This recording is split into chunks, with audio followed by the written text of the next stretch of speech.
Welcome back to Capital H, the podcast where we explore the latest trends and developments to make work better for humans and humans better at work. I'm your host, David Mallon. I'm a managing director in Deloitte's human capital practice in the US, and I'm chief analyst for our Insights to Action Human Capital Research and Sensing team. Today's episode is part of our series on this year's Global Human Capital Trends Report. Today's focus is on the trend on human sustainability. We are operating in a human-powered economy. Organizations are at a watershed moment, many having transitioned from industrial beginnings to a knowledge economy, and now to an economy increasingly powered by the hearts and minds and essential human traits of our people. In short, our humanity. Today, for many organizations, nothing's more important than its people, from workers and contractors to customers and community members. For true sustainability, organizations need to create value for all the people that they touch. And it's not just a nice idea. It's central to their ability to create better outcomes for themselves and for humanity alike.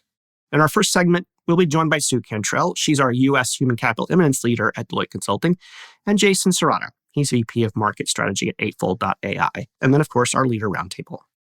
Hello, I am welcoming you to the Capital H podcast. Welcome, listeners. My name is Sue Cantrell, and I lead Human Capital Thought Leadership and Eminence at Deloitte, and I'm also Vice President of Products, Workforce Strategies. I'm joined today by Jason Cerrato, who is Vice President of Marketing Strategy at Eightfold.ai, to discuss human sustainability. This is a trend from Deloitte's 2024 Global Human Capital Trends Report.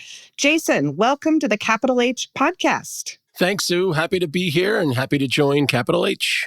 So, Jason, human sustainability is the first trend in our 2024 report, and it's really a core component of the new human performance equation.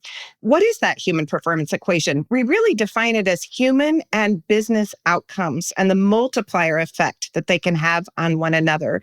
And human sustainability shines the spotlight on the human outcomes component. So we define human sustainability as the degree to which an organization creates value for people as human beings, leaving them with greater health and well-being, stronger skills and employability, good jobs, opportunities for advancement, progress toward equity, increased belonging, and heightened connection to purpose. So, Jason, I'm just curious, from your perspective at Eightfold, why is this focus on human sustainability so crucial now and in the future of work? Why is it important to leave every human an organization touches better off, not only from the human perspective, but also to an organization's overall success? It's a great question, and I think it's top of mind for so many of the HR leaders and business leaders that I talk to every day because we are going through such a period of rapid transformation. I think it's a continuous progression, but now we're also feeling the impact of generative AI coming into our organization as a tool, but increasingly, not just a tool, a teammate, right? So as we think about this, there's a significant impact on what this means for the work that people are doing, and then the impact for how this reshapes the jobs that'll be in organizations and the skills that people will need to develop, and the mix of all of that coming together. If you think about that, this is adding a whole nother element to this whole relationship of employer-employee that has been changing over the last few years in organizations. And this is why HR is at the center of just about every initiative in organizations these days. At Eightfold, what we do is we help with talent intelligence and understanding kind of a deeper level of what's happening in organizations through a skills-based lens, using advanced technology to read and react to data in real time to help prepare for this fast approaching future. And with this understanding, it helps kind of make headway around this ability to have greater agility to prepare for how both employees can help develop themselves and adapt and be agile for future careers and future development, but also how organizations can be more agile and prepare for what's happening in their industry, but also know what's happening in their organization and how their talent is evolving in real time as they're still operating for today. So things like tracking emerging skills and maintaining market competitiveness and all of this while still trying to keep the lights on and not get distracted with delivering day to day. So I just think with the pace of change that we have a front row seat to, this is ever top of mind for the HR leaders that I'm talking to, and we're all trying to solve this together. It's such a great illustration you just painted of how Eightfold's talent intelligence enables those human outcomes, which we define as human sustainability. Jason, I think part of the challenge organizations are facing around achieving true human sustainability is that interactions with people are typically grouped under the S component of ESG. And sometimes that can be limiting because social metrics, in comparison to at least environmental ones, are often difficult to quantify and often lack clear definitions. So I'm wondering, Jason, how can organizations start to solve this challenge? And what are you seeing organizations do to tackle this issue? Yeah, it's a great question. And I think part of it is we have an abundance of data, but we in the past haven't had places to collect that information to then connect that information. So as we now have systems like an Eightfold that can track data in real time, it allows us to see a more complete picture and start to understand our talent in ways broader and more complete, and not just for what they're doing for our organization, but for what they're doing day to day in a variety of different capacities, which allows us to think beyond the job, right? So what are people doing in your organization in the workplace? What skills are they developing? What training are they taking? What interactions are they having? Are they having mentoring conversations? Are they doing things in your community? Are they doing things with volunteering? What things are they doing to develop in their career? As we've been using a lot of technologies that have been built around jobs, a lot of our systems were tracking what it meant for the role that they were occupying, and not necessarily all of the work that they were doing or all of these things that may have often been perceived as extracurricular when they're really not extracurricular, right? All of this advanced technology and these new data sets can allow organizations to better track these things that had previously been, number one, kind of hard to visualize and hard to track, or may not have had a home in previous systems, but also allows for a more complete understanding of the talent you have in organizations to then have better visibility to make better decisions through a more complete lens. So when we talk about what does it mean to be part of that S in the ESG, this helps paint a bigger picture to have a more complete strategy. And again, tie it more to the individual and the human and the talent, and not just the role or the job. I just love that, Jason, how tech advances really for the first time enable us to have that visibility and to track metrics related to human sustainability. I wanted to continue to pull on this thread. So often we see that human sustainability outcomes are additive for organizations, and it really begins with the outcomes, those human outcomes for employees. Those are really the people that the organization cares for most closely. But then it really continues to build throughout the extended workforce. All of those people who might not be employees, but create value for your organization, like contractors or gig workers, and even into society. So what do you think are some of the most important human sustainability outcomes organizations should be striving to achieve to make human sustainability a core focus on a broader perspective versus additive? It's not just your employees, it's total talent. It's all the people that potentially walk through your doors or interact with your organization. And through some of the capability that we have now, people are not just expanding the data that they're looking at, they're expanding the audiences that they're considering. And as a result of that, it gives them a chance to look at who are the talent we're interacting with? How are we engaging with them? How are we able to capitalize on that talent when we need them? And what are the skills that they're bringing into our organization? How are they able to deliver to our business in ways that align with what we want to invest in? And then how does this help provide some agility as our business may be changing or shifting? We're seeing the world of work change with automation and generative AI. And when we think about this new world of work, the work that people are going to be doing is changing significantly. So expanding the lens to this kind of total talent audience and having this greater visibility gives business leaders and HR leaders a variety of levers and strategies and buttons to push to then have multiple approaches to deliver to the business and to customers and to their employees. So again, as we think about it, it's not just optimizing what you're doing for today, it's building a whole new future. Love that. The whole new future. And coming back to something you said earlier about how the worker-employer relationship itself is changing so much as we think about this future. And it's fraught with a lot of disruptions, both in business and in society. So a piece from our research, for example, shows that only 43% of workers say their organizations have left them better off than when they started, adding value to them as human beings.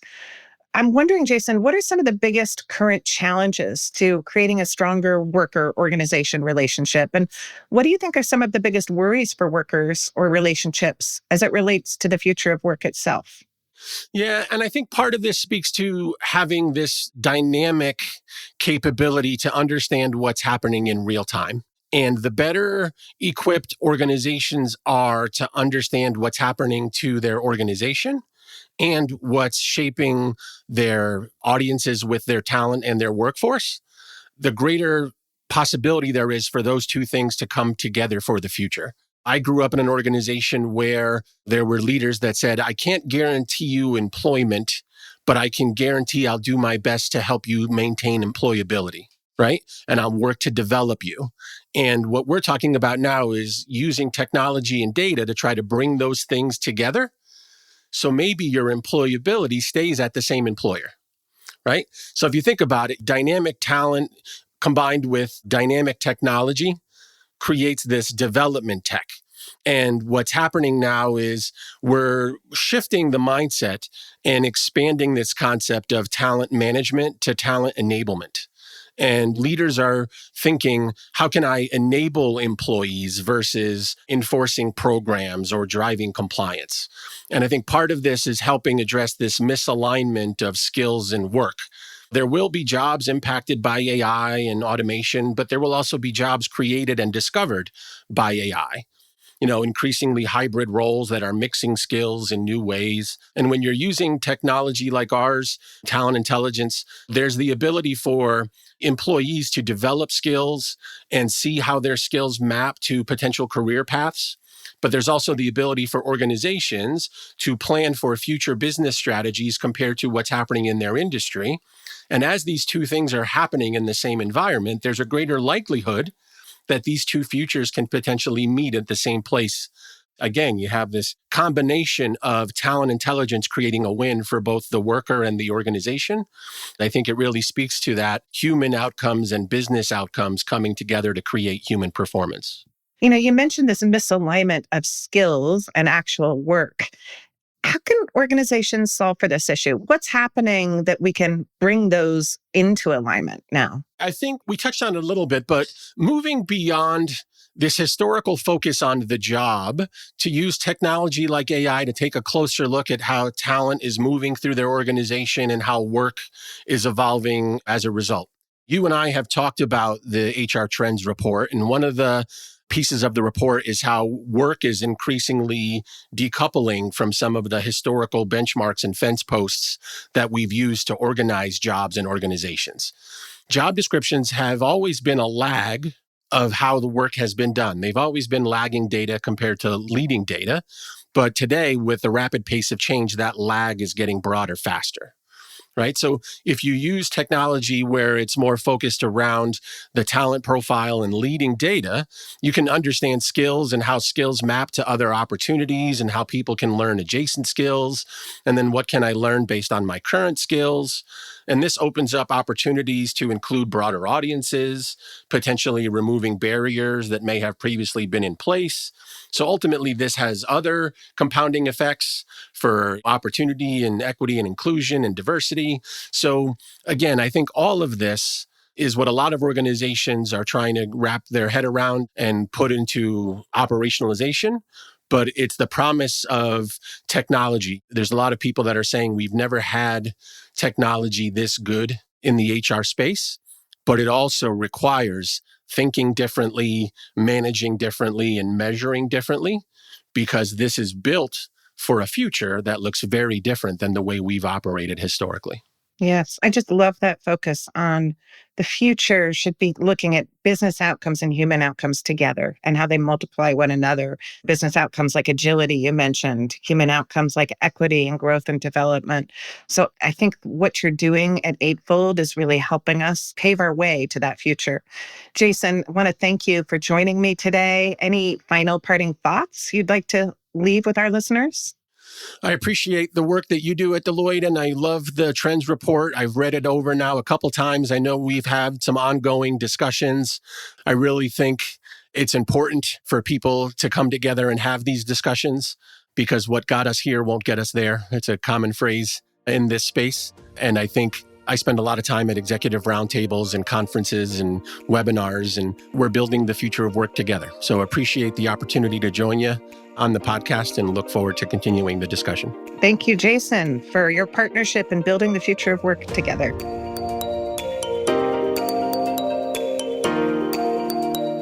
Thanks, Sue and Jason, for joining us. Now, in part 3, our last segment for today is our roundtable. I'm joined by a few of my Deloitte colleagues and co-authors for this year's Global Human Capital Trends study. Let's dive in. Welcome back to Capital H, listeners. Let's get started. I'm joined by 2 of my Deloitte colleagues, Alex Younossi and Jason Flynn. Alex is a principal in our human capital workforce transformation practice, focused primarily on the healthcare industry, and she assists life sciences organizations with large-scale business and talent transformations. She's also newly our human capital purpose and DEI leader. And Jason Flynn, he's in our workforce transformation practice, and he is one of my fellow lead authors for Deloitte's 2024 Global Human Capital Trends Report. Alex and Jason, thank you so much for joining us today. Well, let's dive in. Start us off. Today's topic is human sustainability. Jason, why don't you get us started with why do we need to focus on humans and human sustainability? Yeah, David, certainly an interesting and important topic right now. To start, I think it's important to acknowledge we've been started to see this emerge over the last few years. If I go back to our 2023 trends report, we introduced the boundaryless world of work, where the work, the workforce, the workplace, all the traditional organizing constructs around each of those dimensions was starting to fall away in a very dynamic environment. And as part of that report, we called on both HR and other business leaders to adopt some new fundamentals, as we call them.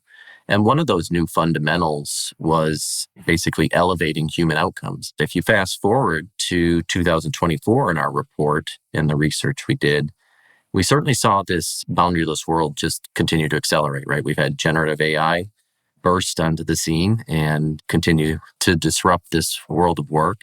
As we dug into things and looked at some of the trends this year, this focus on the human factor emerged even more strongly as one of the key factors for organizations to be paying attention to. And obviously it comes through in the title of the report this year, where we talk about human performance in a boundaryless world. So we've started to see this theme emerge here. I think it comes back to we're operating in a human-powered economy at this point, right? Organizations have gone through a lot of change. We've transitioned from an industrial economy to a knowledge economy. And now it really comes down to an economy that's really powered by the hearts and minds and essential human traits of people, our humanity. And so I look at the clients I'm working with, and nothing is more important than its people, right? It's the human element that's going to drive the worker and business relationships going forward. That includes revenue and innovation and intellectual property, and it drives things on the other side of efficiency and productivity and risk management. So again, this human element is just so important right now. And yet we see organizations' efforts to really prioritize these connections are often falling short. Part of that we saw is they're focused on some legacy mindsets, looking at old metrics and old proxies, and really still focused on more of extracting value from people rather than really working together to create a mutually better future for both them as an organization and the individuals they serve. The good news is we saw organizations are aware of these working realities. They know they need to adjust and pivot, but they're struggling to do that. And we talked about this gap of knowing versus doing. And it's really that focus on the human factor that I think we see as the key to bridging that gap. As we said in the report, it's humans more than physical assets that are going to be the business drivers going forward. And so we have all that context. And then on the other side, we see what's going on in the environment right today is oftentimes leaving workers worse off, right? That relationship between the worker and the organization is more strained than it ever has been, right? We continue to see rampant worker burnout, continuing to hit all-time highs.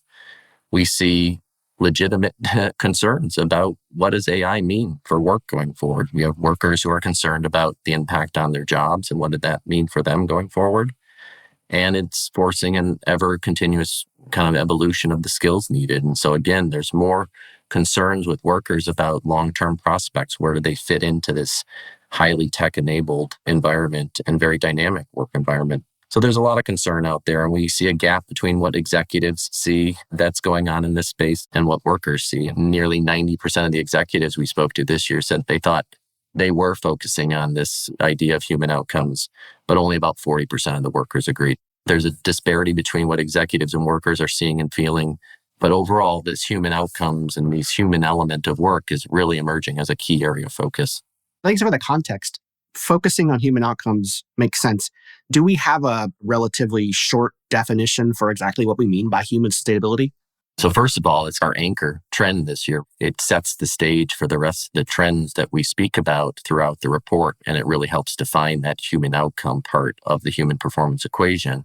In the report, we set out to define it as the degree to which an organization is creating value for people as human beings, leaving them with greater health and well-being, stronger skills and employability, the opportunity for advancement, progress towards equity, better and increased belonging, and finally, a heightened connection to purpose. I think fundamentally, it really is about a mindset change, right? Replacing that kind of extractive, transactional thinking about people and putting more focus on kind of the mutual value that needs to be created for both the business and the humans it both employs and serves.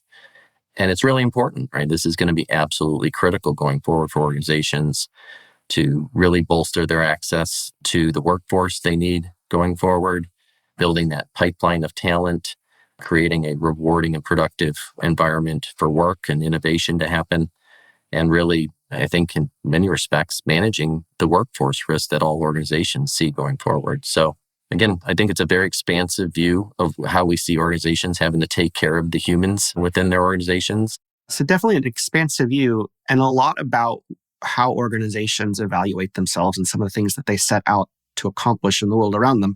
And it makes me think of a similar concept, which is ESG. Alex, from your point of view, what we're talking about is human sustainability. How much does this relate to ESG? Are they connected? Are these overlapping circles?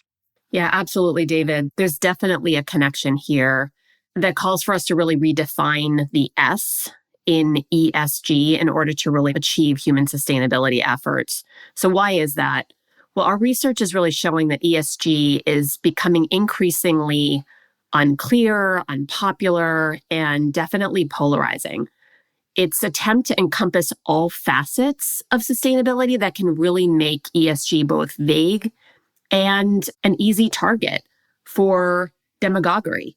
Likely the reason organizations are increasingly avoiding it on earnings calls.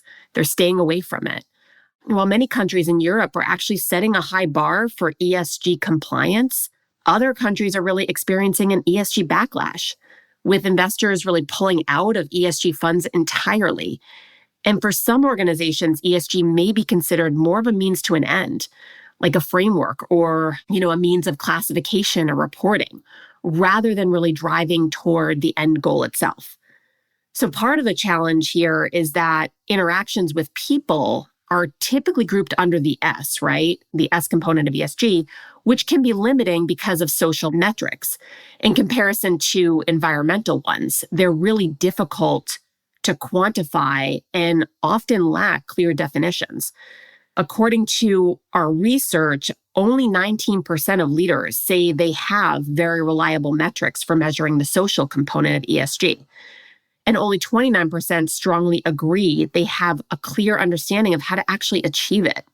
So we're also seeing this disconnect, and Jason, you sort of mentioned it, this disconnect between what leaders are saying and workers are saying. So 89% of executives believe their organization is advancing human sustainability in some capacity, but only 41% of workers agree with that. Many organizations also are just focusing on short-term risks right now. For example, like a public relations issue, really undervaluing efforts that make a positive impact on broader society. For example, investing in worker training or financial inclusion. So fundamentally, people-focused metrics tend to sort of be rooted in that extractive, transactional mindset. For example, metrics that expend for their organization's benefit. Is high employee engagement a good thing? It really helps the organization, but whether it helps employees is definitely less clear. But human sustainability isn't just another name for stakeholder capitalism, simply delivering a wider range of outcomes for a wider range of stakeholders. A focus on stakeholders alone tends to obscure the fact that organizations rely on more than positive stakeholder relations for their long-term organizational success.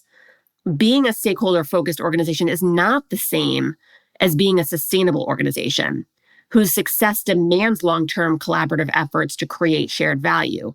An organization is actually sustainable when it addresses the complex problems of the underlying structural and systemic issues that stand in the way of creating value for humans at the systems level. So I think we have a decent sense then of what we're talking about with human sustainability and what's behind it. And to be fair, as Jason called out, we've been focusing on this fundamental changing and changed relationship between the workers at organization and workers and organizations for a few years now. So much of what you're getting at, Alex, these systemic issues that are in that relationship for the humans in the organization. Maybe give us a sense of what some of those issues are. What are some of these main challenges that workers would say they feel the human sustainability side of things is threatened? We're seeing a number of challenges that workers are facing as we experience just constant disruption through technology, climate change, the shifting marketplace landscape, and so much more. I was really startled at what our research found, that only 43% of workers say their organizations have left them better off than when they started. That's shocking, right? With workers identifying increasing work stress and the threat of technology taking over jobs as their top challenges. So if we dig even deeper, we know that workers are experiencing increased work stress and burnout, as I just mentioned. 53% of workers identifying this as a major concern. This challenge is really amplified due to the shifts in working models, such as our move to remote or hybrid work, which often blurs the boundaries between our professional and our personal lives. And that can leave some workers really feeling a lack of connection or belonging based on their work model. Workers are also really feeling a looming threat of technology and automation replacing human jobs, with 28% of workers identifying it as a significant concern, coupled with 25% of workers anxious about the rising number of new skills and jobs needed as a result of technology or business model changes. So employees really trying to figure out, how am I going to keep up with what's going to be required of me now and in the future? Another topic is wellness. And as our trend report reports on, this goes well beyond just benefits. It's really marked by greater health among workers, stronger skills and greater employability. It's about good jobs, opportunities for advancement, addressing mental well-being, and really the psychological safety at work. We're also seeing the progress related to diversity, equity, and inclusion is another area of concern. And among the workforce, this is a topic where they're holding their employers accountable for advancing DEI internally. But not only within the organization, they're asking their employers, what are you doing for broader marketplace and society? They want to feel a sense of that their organization feels a sense of purpose and that they feel aligned with their organization's purpose. And they want to make sure that their organizations are combating inequality across their entire business model. They're working for an organization. They want that organization to stand for something. On the topic, just to keep going on purpose, this is really a critical lever that organizations can use to reach and engage workers. From our research, we know there's a purpose premium. That purpose-driven strategy is really good for business all around. And it's about brand and reputation, and it's definitely for attracting and retaining top talent. 78% of consumers are more likely to remember companies that exhibit a strong purpose. And 78% of people also indicated they would prefer to work for a purpose-driven company. We know that around 50% of workers and 75% of millennials would take a pay cut to actually work at an environmentally responsible company. These are really important insights for organizations to be aware of. By connecting the purpose and human sustainability areas, organizations can really take on these challenges faced by workers. And as we already sort of touched upon, a human sustainability mindset replaces that extractive, transactional thinking about people. It's really about the focus on creating greater value for each person connected to the organization. And at Deloitte, we do talk about a purpose quotient, with a high PQ being the intersection of what you are good at, what you are paid to do, and what you believe in. So human sustainability is the enabler to a high PQ. It really addresses head-on the challenges and anxieties of our modern workforce by investing in the individual to be successful anytime and anywhere. So let's ground this for our listeners. How can leaders embrace human sustainability? What can they do today and in the future? Do you have real-world examples that actually showcase some of the actions they might take? I'll go to both of you quickly, but Jason, kick us off. I guess there's no playbook here, but I think a lot of different things we see organizations can do. I think one thing that comes to mind first is really focusing on metrics, some new metrics that measure human outcomes. So we talked a lot about these old mindsets and old approaches just aren't working anymore. So, and I think it starts with starting to think about some of these metrics that really help us latch onto and pay attention to the human side of the equation. So that's a great starting point. We see a lot of that in some of the examples where, for example, using AI-driven analysis of how quickly people are learning new skills. And so that can enable your whole approach in organizations around skills development. One of the large insurance companies we spoke to during the research talked about their use of AI-enabled audio analytics with their call center employees, and certainly trying to improve customer satisfaction and responsiveness there, but also using it as a way to coach and build the skills of their employees and measuring that skill building through those efforts. So I think that's absolutely important, is getting some of those new metrics. And that feeds into kind of this broader need to look at what's the business case for human sustainability, and how do you tie some of these metrics back to how you're rewarding and incenting your employees. So a couple of examples there we highlighted in the report, Hitachi, who was having some productivity challenges. And instead of pulling out the old similar playbook there, what they did is they set out to focus on worker happiness. So they offered workers some AI-based suggestions for increasing feelings of happiness throughout the day. They monitored and saw how this happiness metric was going over time, had some interventions to try to improve worker happiness. And they saw that over time that they could tie improvements here to improvements in profits and sales per hour and other business metrics as the happiness of the workforce went up. Another example that comes to mind that really gets into linking this to pay is Genpact. So Genpact, they use a suite of internal tech tools and a chatbot to regularly check in with workers to see how they're doing and essentially measuring their mood. They have a mood score that these tools help to aggregate and evaluate and monitor over time. And the top 150 leaders at the organization, part of their bonus is influenced and impacted by how they're doing against that mood score. So again, we're setting some new metrics and measures that bring that human outcomes into the equation and really measuring how our leaders are doing and driving those. The other thing, we're certainly seeing some of these broad non-financial metrics heavily influencing executive pay, right? So top of the house, pretty much most organizations these days have some form of bonus modifier for how organizations are doing against some of these non-financial metrics. Some of those are broad environmental or sustainability, but many of them include some of these human outcomes, or increasingly are including some of these human outcomes.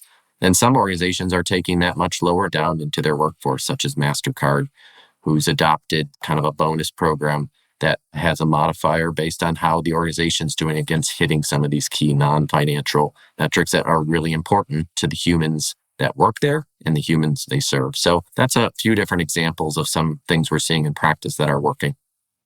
Alex? I think it's really about involving workers, co-creating human sustainability initiatives together, as opposed to it being a top-down effort. In order to create that value for individuals, you really need input from the individuals. That would be the first thing. And then I really think it's elevating managers in this equation and really empowering them. So research definitely is showing us that jobs are the biggest factor impacting workers' mental health today, and that managers have more impact on mental health than spouses. That is incredible. But if that's the role that managers are playing, we really need to prepare them with the resources to support human sustainability. One example is PayPal. They launched an initiative to improve the financial well-being of their entry-level and frontline workers after recognizing that approximately 2/3 of their workers were living paycheck to paycheck, despite being paid at or above market rates.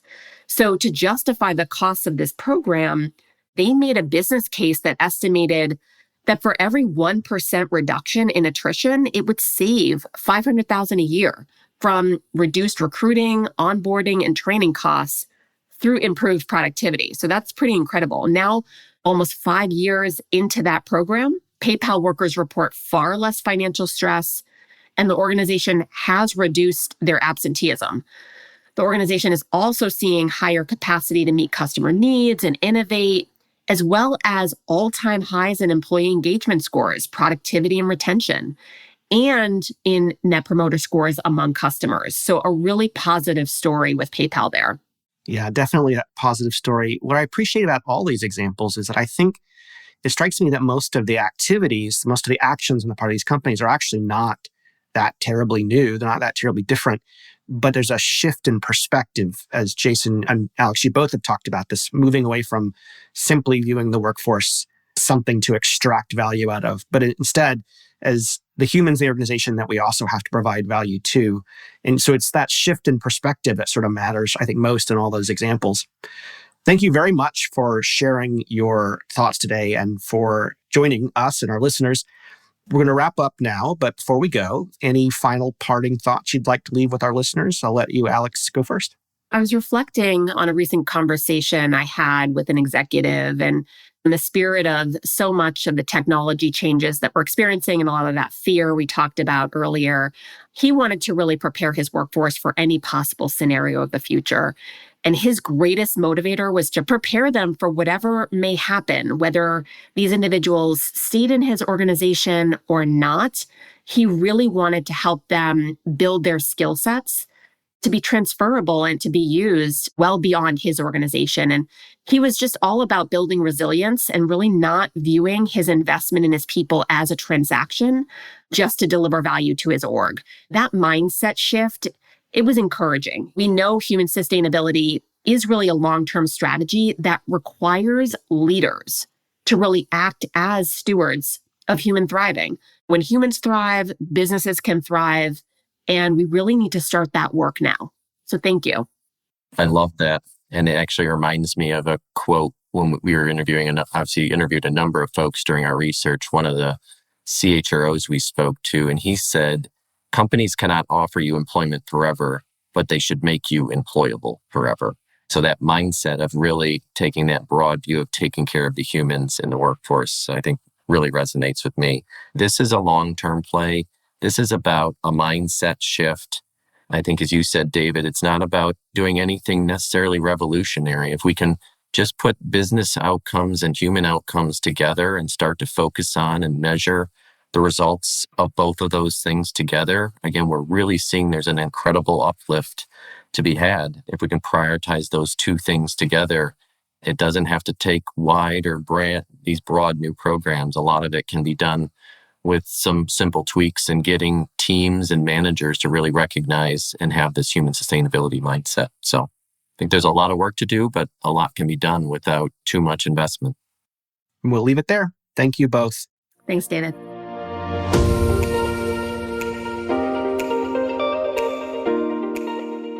That brings us to the end of this episode of Capital H. I want to extend my thanks to our guests for joining us and sharing their own perspectives on the crucial role of human sustainability in the future of work. I also want to thank my Deloitte colleagues and co-authors of this year's report for their contributions to the conversation. As we move forward, we all need to remember that human sustainability should be a core focus for all organizations, not just an add-on. It's essential for creating value for all the people that organizations touch as human beings, ensuring health and well-being, enhancing their skills and their employability, and fostering a sense of belonging and a connection to purpose. Thank you, listeners, for tuning in today. We hope that you found today's conversation valuable and maybe picked up an actionable strategy or two to navigate your own shift towards human sustainability. We look forward to continuing this conversation with you in our next episode. To learn more about our human capital trend study, you can find the full report at Deloitte.com/HCTrends. Let us know what you think of Capital H, rate us on whatever service you use to find us, and look us up on social media. We'd love to hear from you. Thanks again, and we hope that you continue to join us in future episodes as we explore the topics and trends that focus on putting humans at the center of work. Until next time. This podcast is produced by Deloitte. The views and opinions expressed by podcast speakers and guests are solely their own and do not reflect the opinions of Deloitte. This podcast provides general information only and is not intended to constitute advice or services of any kind. For additional information about Deloitte, please go to Deloitte.com/about.